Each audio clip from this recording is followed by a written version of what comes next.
Bismillahirrahmanirrahim. Assalamualaikum warahmatullahi wabarakatuh.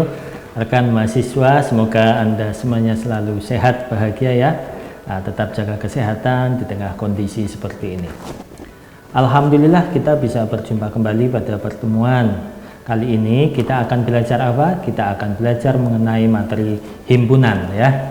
Jadi fokus kita sudah berganti lagi sekarang ke materi himpunan, dan juga nanti kita akan belajar mengenai diagram Venn ya. Mungkin sudah pernah mendengar kata himpunan dan diagram Venn ya. Tujuan pembelajaran yang akan kita capai pada kesempatan hari ini adalah nanti mahasiswa bisa menjelaskan konsep himpunan serta memodelkan himpunan dengan menggunakan diagram Venn ya. Sederhana tujuan kita tadi ya. Yang selanjutnya adalah mungkin teman-teman sudah ingat kembali atau pernah belajar mengenai definisi himpunan. Apa itu himpunan ya? Mungkin ada kata lainnya himpunan, sekumpulan atau kumpulan objek. Nah, itu juga diperbolehkan ya. Himpunan adalah kumpulan objek ya yang memiliki sifat yang sama. Maka itu dinamakan dengan himpunan ya. Objek di dalam himpunan itu nanti ada elemen atau unsur atau anggota ya. Jadi ketika sebuah himpunan maka dia juga harus memiliki elemen atau anggota begitu ya. Baik memiliki anggota ataupun himpunan kosong yang tidak memiliki anggota. Nah, kita akan nanti belajar sampai sana. Ya. Contoh sederhana himpunan adalah sekumpulan mahasiswa program studi pendidikan matematika di FKIP UAT, atau sekumpulan mahasiswa di program studi pendidikan matematika Universitas PGRI Yogyakarta yang tinggi badannya lebih dari 160 cm. Nah, begitu ya. Atau sekumpulan mahasiswa prodi pendidikan matematika dari Universitas Muhammadiyah Jember yang tinggal di kota Jember. Nah, itu juga bisa dijadikan sebuah himpunan. Jadi anggota daripada himpunan bisa didefinisikan secara jelas begitu ya. Berbeda dengan kalimat seperti ini, bunga itu cantik begitu. Nah, cantik ini belum didefinisikan secara jelas karena ada orang yang menganggap hal ini adalah cantik, tetapi bagi orang lain mungkin bunga itu belum cantik atau tidak cantik. Nah, yang belum bisa kita gali lebih jauh, ditentukan kebenarannya, maka belum bisa dinamakan himpunan itu tadi. Oke. Selanjutnya, untuk menyajikan yang namanya himpunan ya, kita bisa melakukan yang namanya penulisan anggota himpunan. Yang pertama adalah penulisan anggota himpunan. Jadi dalam penulisan anggota himpunan, setiap anggota daripada himpunan didaftarkan secara rinci ya. Jadi ini mungkin sering didengar dengan nama mendaftarkan anggotanya ya, begitu. Yang pertama misal contoh seperti ini, kita punya himpunan 4 bilangan asli pertama ya. Jadi anggota daripada A atau elemen daripada A adalah A sama dengan kurung kurawal 1, 2, 3, 4. Nah, seperti ini adalah dengan cara mendaftarkan anggota atau penulisan anggota. Himpunan 5 bilangan genap positif pertama ya, katakanlah B, maka anggota daripada B adalah 2, 4, 6, 8, 10 begitu ya. Kita daftarkan masing-masing anggota daripada B.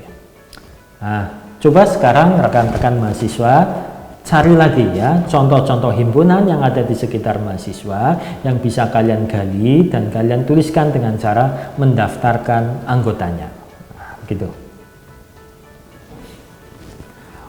Keanggotaan himpunan ya ditulis dengan simbol elemen ya, simbol E ya seperti nampak di layar, kita baca sebagai elemen atau anggota ya.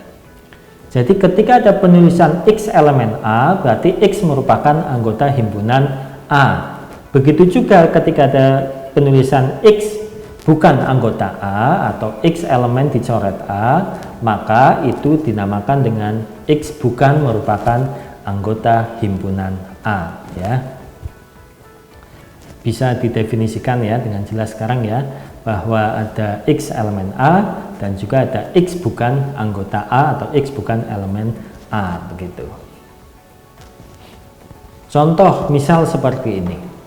Saya punya himpunan A dengan anggota 1, 2, 3, 4. Lalu ada juga R, himpunan R, yaitu sama dengan A, B, lalu ABC, lalu AC, lalu yang ketiga K adalah himpunan kosong.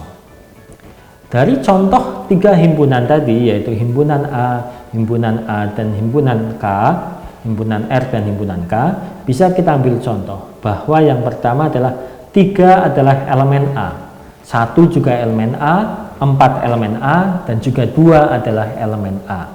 Tetapi 5 bukan elemen A, begitu. Lalu selanjutnya A itu adalah elemen R, ABC juga adalah elemen R, tetapi AB bukan elemen R. Tetapi kalau hanya A saja atau B saja adalah elemen R, begitu ya. Lalu apakah F elemen daripada R? Tentu saja bukan ya, karena kita tidak menemukan F di dalam himpunan R, begitu. Lalu K, nah, K itu berisi himpunan kosong ya. Jadi himpunan kosong tadi contoh di sini adalah elemen daripada K. Nah, sampai di sini saya kira rekan-rekan mahasiswa sudah mulai meresapi ya sedikit konsep dasar daripada himpunan. Ya. Cara menyajikan himpunan yang kedua adalah himpunan selalu dituliskan dengan huruf kapital ya, simbol baku ya. Misal P itu adalah himpunan bilangan bulat positif. N himpunan bilangan asli atau alami atau natural ya. Lalu Z himpunan bilangan bulat integer ya, semuanya huruf kapital. Q himpunan bilangan rasional, lalu ada R himpunan bilangan real, dan C himpunan bilangan kompleks. Nah, semuanya disimbolkan dengan simbol baku dan dalam bentuk huruf kapital. Selanjutnya terkait cara penyajian himpunan ya, ada juga adalah kita kenal dengan himpunan semesta ya, atau himpunan yang universal. Kita simbolkan dengan huruf U besar atau U kapital ya. Misalkan seperti ini pada contoh pertama. Saya punya himpunan U universal dengan anggota adalah 1, 2, 3, 4, 5. Maka jika saya punya himpunan A dengan anggota 1, 3, 5, maka bisa kita katakan bahwa A merupakan himpunan bagian daripada U. Nah, ya. Jadi saya ulangi lagi bahwa A dengan anggota 1, 3, 5 merupakan himpunan bagian daripada U. Misal juga contoh kedua, saya punya himpunan U yaitu harimau, singa, puma, lalu ada panther, ada juga leopard begitu.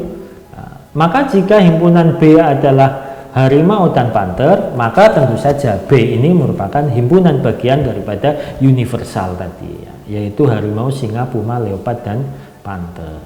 Nah, begitu. Banyak sekali contoh yang bisa kita ambil kalau kita bicara himpunan universal ya. Kalau konteksnya adalah mahasiswa Universitas Ahmad Dahlan, maka himpunan universalnya adalah semua mahasiswa aktif yang ada di Universitas Ahmad Dahlan. Begitu juga kalau konteksnya adalah Universitas Muhammadiyah Jember, maka adalah semestanya adalah semua mahasiswa di Universitas Muhammadiyah Jember. Nah, selanjutnya cara untuk menyajikan himpunan selain dengan simbol baku, kita juga menggunakan notasi pembentuk himpunan. Nah, ini juga tidak asing bagi rekan mahasiswa semuanya ya. Penulisan anggota himpunan ini dibatasi oleh kurung kurawal atau kita kenal dengan namanya brace begitu ya, kurung kurawal 2 itu tadi ya. Di mana setiap anggotanya dipisahkan dengan tanda koma ya. Notasinya adalah seperti nampak di layar teman-teman semuanya ya. Kalau kita baca di sini adalah X di mana syarat yang harus dipenuhi oleh X begitu. Nah, itu tadi. Misal A adalah himpunan bilangan bulat positif kecil dari 5 atau himpunan bilangan bulat positif kecil yang kurang dari 5. Maka kita punya jawaban untuk himpunan A yaitu 1, 2, 3, 4 begitu. Nah, coba kita renungkan kembali contoh-contoh lain tentang notasi pembentuk himpunan ya. Saya kira tidak susah. Silakan ambil nafas terlebih dahulu. Nah, selanjutnya notasi yang tadi sudah kita bentuk, yaitu A sama dengan 1, 2, 3, 4. Nah, kita bisa menuliskan dalam notasi pembentuk himpunan, yaitu A sama dengan X, di mana X bilangan bulat positif lebih kecil atau kurang dari 5 ya. Baru kita kasih kurung kurawal atau brace tadi. Atau bisa juga kita tulis seperti nampak di layar kita, bahwa A sama dengan X/X, di mana X elemen P, X kurang dari 5. Nah, begitu ya. Sederhana saya kira untuk penulisan dengan menggunakan notasi himpunan. Jadi kalau kita ambil kesimpulan daripada bagaimana menuliskan himpunan, yang pertama adalah dengan mendaftarkan anggotanya atau penulisan anggota, yang kedua adalah dengan huruf kapital untuk setiap nama himpunan ya, P, Z, R tadi semuanya menggunakan huruf kapital. Yang kedua adalah dengan, yang ketiga mohon maaf adalah dengan notasi pembentuk himpunan itu tadi ya. Kita sudah belajar semuanya untuk notasi pembentuk himpunan, mendaftarkan anggota ya, maupun dengan menuliskan huruf bakunya itu tadi ya. Sekarang kita akan belajar mengenai cara menyajikan himpunan ya. Cara penyajian himpunan yang pertama adalah kita menggunakan diagram Venn ya. Diagram Venn ini pernah kita bahas bersama mungkin ketika dulu kalian SMP atau SMA ya. Ini dikenalkan oleh yang namanya John Venn ya, seorang matematikawan asal Inggris yang berhasil menemukan diagram Venn begitu ya. Dengan menggunakan diagram Venn ini, relasi antar himpunan akan lebih mudah kita pahami ya, karena dia menggambarkan secara tersendiri dengan menggunakan diagram terkait dengan anggota-anggota daripada himpunan. Jadi, contoh seperti ini ya teman-teman semuanya. Misalkan himpunan universalnya adalah 1, 2, 3, 4, 5, 6, 7, 8 ya, seperti nampak di layar. Lalu saya punya A 1, 2, 3, 5 dan B sama dengan 2, 5, 6, 8. Maka diagram Venn yang bisa kita gunakan untuk menyajikan pembentuk himpunan tadi adalah seperti nampak di layar ini ya. Kita punya anggota A 1, 2, 3, 4, 1, 2, 3, 5 dan B 2, 5, 6, 8. Nampak di sini di gambar ini bahwa ada dua anggota himpunan yang juga merupakan anggota himpunan A dan juga merupakan anggota himpunan B. Siapakah dia? Ya, angka 2 dan angka 5. Kita juga bisa melihat di sini bahwa ternyata ada dua buah angka yang bukan merupakan anggota A maupun anggota B, tetapi dia merupakan anggota himpunan semesta atau himpunan universal, yaitu angka 4 dan angka 7. Nah, ya, seperti ini ya. Kita membuat diagram Venn-nya. Sesudah kita berhasil membuat diagram Venn, nah teman-teman bisa mencarinya ya di lingkungan sekitar. Misal yang paling mudah biasanya adalah hobi dalam satu kelas ya. Ada yang suka bermain sepak bola, ada yang suka bermain voli, ada juga yang suka bermain sepak bola dan voli, atau ada juga yang tidak suka keduanya. Nah, ini tentu tidak asing bagi kalian. Nah, ini bisa kita gambarkan dalam bentuk diagram Venn itu tadi. Sekarang kita lanjutkan tentang relasi himpunan atau set relationship. Nah, setiap himpunan ketika dia berelasi dengan himpunan lainnya atau berhubungan dengan himpunan lainnya untuk menunjukkan adanya hubungan antar himpunan, maka paling tidak kita akan mengenal yang namanya himpunan subset, lalu disjoint dan overlapping begitu. Yang pertama adalah himpunan bagian atau subset ya. Jadi definisi daripada himpunan bagian atau subset ini adalah himpunan A dikatakan merupakan bagian dari himpunan B jika dan hanya jika ya. Jadi menggunakan kata penghubung jika dan hanya jika setiap elemen A merupakan elemen daripada B. Nah, saya ulangi lagi. Himpunan A dikatakan merupakan himpunan bagian daripada B jika dan hanya jika setiap elemen A merupakan elemen B ya. Dalam hal ini maka B dikatakan superset daripada A ya, dengan notasi seperti nampak di layar bahwa A adalah himpunan bagian daripada B ya. Oke. Nah, diagram Venn-nya nampak kita lihat bahwa himpunan A terletak daripada himpunan B ya. Karena apa? Karena himpunan A merupakan, setiap elemen himpunan A merupakan elemen daripada B ya.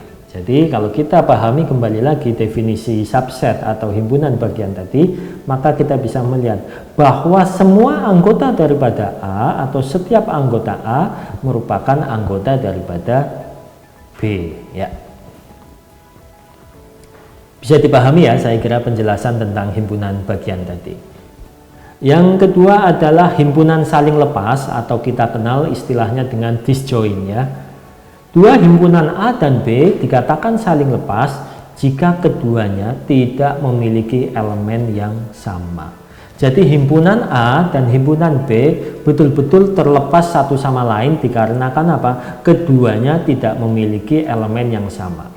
Sehingga penulisan notasinya adalah A// B begitu /2 kali ya. Jadi A itu terlepas dengan himpunan B. Kalau kita gambarkan dalam diagram Venn nampak seperti di gambar berikut ini ya. Jadi himpunan A, himpunan B itu adalah saling lepas begitu. Nah, kalau kita kaitkan dengan pengalaman mahasiswa dalam kehidupan nyata, kita bisa mengambil contoh sederhana seperti ini.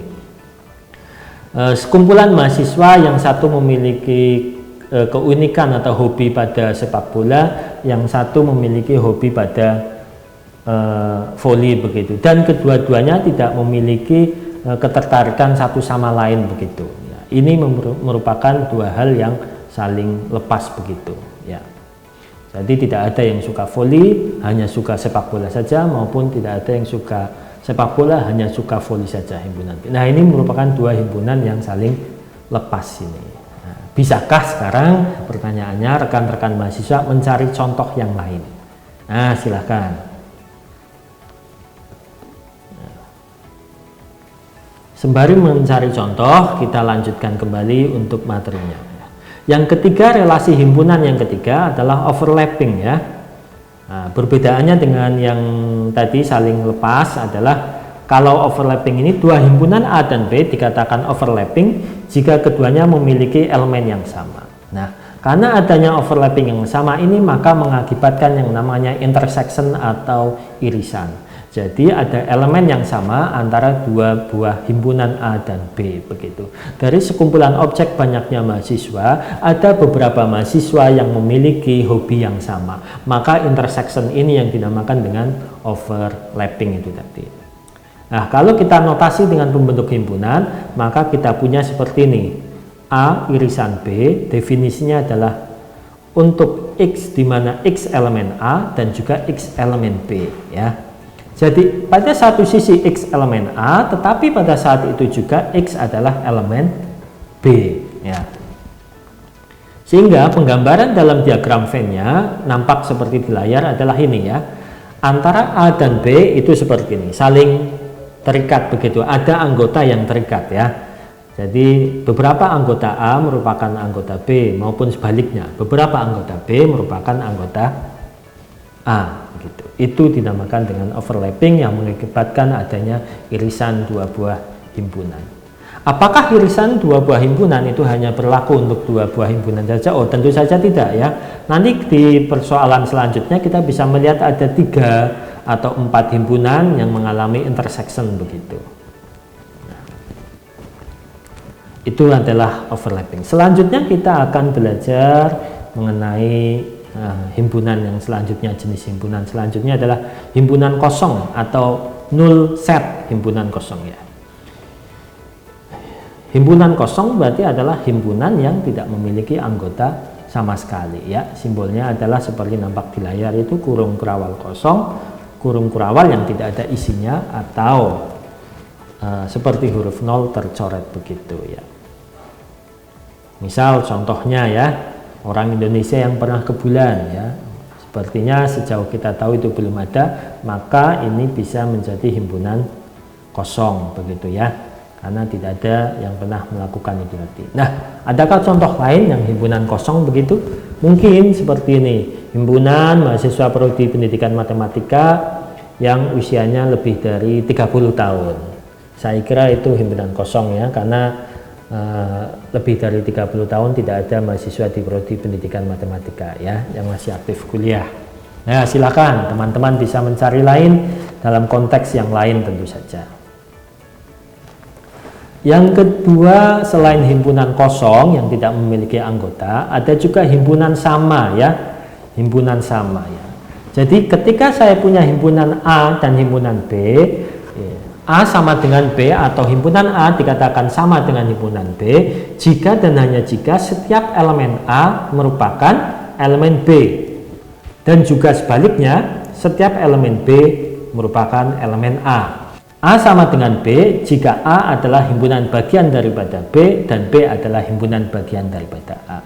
Nah begitu ya. Jadi efek daripada dua buah himpunan yang sama yaitu A sama dengan B, maka bisa kita katakan bahwa A sama dengan B jika A adalah himpunan bagian daripada B dan B adalah himpunan bagian daripada A. Nah begitu. Jadi ini saling berkaitan satu sama lain ya. Misal seperti ini anak muda. Kita punya contoh A sama dengan 3, 5, dan 8 ya. Anggota A adalah 3, 5, 8. Dan B adalah 5, 3, 8 ya.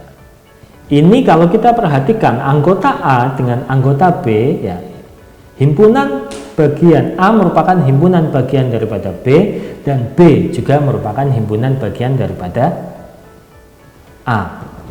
Maka bisa kita katakan bahwa A sama dengan B. Nah, bisa dipahami saya kira pernyataan ini ya. Kita coba ke contoh yang kedua. Ya.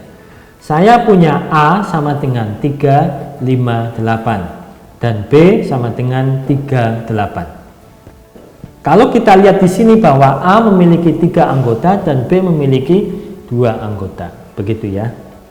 A bukan merupakan himpunan bagian daripada B, tetapi di situ B merupakan himpunan bagian daripada A. Karena ada satu syarat yang tidak terpenuhi, yaitu A bukan merupakan himpunan bagian daripada B, maka bisa kita ambil kesimpulan bahwa A tidak sama dengan B, atau himpunan A tidak sama dengan himpunan B, begitu. Dari contoh-contoh yang coba kita paparkan tadi, sehingga bisa kita ambil kesimpulan ketika 3 buah himpunan katakanlah A dan B dan C, maka akan berlaku aksioma sebagai berikut. A sama dengan A tentu saja, B sama dengan B, dan C adalah sama dengan himpunan C ya. Lalu yang kedua, jika A sama dengan B, maka tentu saja B sama dengan A. Jika A sama dengan B dan B sama dengan C, maka bisa kita ambil kesimpulan bahwa A sama dengan C. Nah, untuk aksioma 3 aksioma ini ya silakan kalian pahami lebih lanjut lagi. Ya. Selanjutnya himpunan sama, sudah itu adalah kita belajar himpunan ekuivalen. Ya. Himpunan A dikatakan ekuivalen dengan himpunan B jika dan hanya jika banyaknya kedua anggota himpunan itu adalah sama, begitu ya. Berbeda dengan himpunan sama tadi ya. Nah, ini yang terkadang keliru di tengah mahasiswa, himpunan sama dengan himpunan ekuivalen ya. Misal seperti ini mahasiswa yang saya hormati. A kita punya sama dengan 1, 3, 5, 7 dan B sama dengan A, B, C, D. Nah, kalau kita lihat ini, maka himpunan A ekuivalen dengan himpunan B. Karena apa? Karena banyaknya anggota A sama dengan banyaknya anggota B, yaitu sama-sama beranggotakan 4 anggota atau 4 elemen. Nah, jadi berbeda ya dengan himpunan yang sama tadi.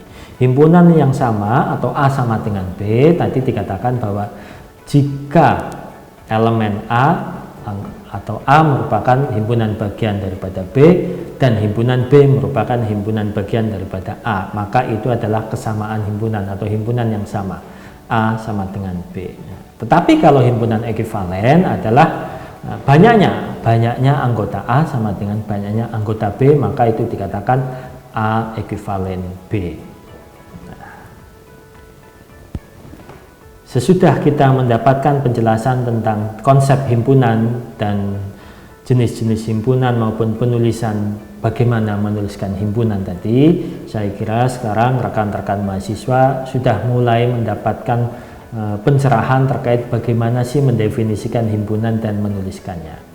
Untuk itu silahkan coba mahasiswa kembangkan lagi kemampuannya dengan membaca materi yang sudah kami siapkan maupun mencari contoh-contoh lain terkait himpunan yang ada di lingkungan mahasiswa masing-masing. Silakan jika ada pertanyaan atau hal yang ingin kita diskusikan bisa dituliskan di kolom diskusi. Sekian dari saya, terima kasih. Wassalamualaikum warahmatullahi wabarakatuh.